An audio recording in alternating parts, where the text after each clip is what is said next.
There's an old joke, two Catskill Mountain resort, and one of them says, boy, the food at this place is really terrible. The other one says, yeah, I know, and such small portions.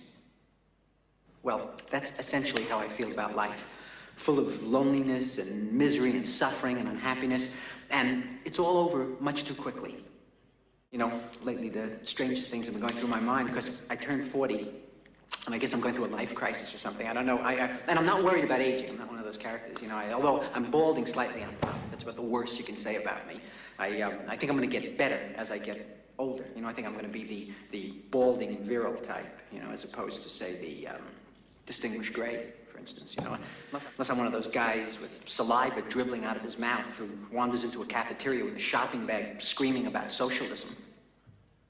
And I still can't get my mind around that. You know, I keep sifting the pieces of the relationship through my mind and examining my life and trying to figure out where did the screw up. And it's funny, I'm not a morose type. And it's funny, I'm not a morose type. And it's funny, I'm not a morose type. I'm not a depressive character. You know, I was a reasonably happy kid, I guess. I was brought up in Brooklyn. I thought of that old joke, you know, this guy goes to a psychiatrist and says, Doc, my brother's crazy.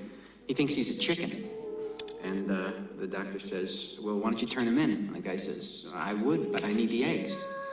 Well, I guess that's now how I feel about relationships. You know, they're totally irrational and crazy and absurd, but I guess we keep going through it because most of us need the eggs.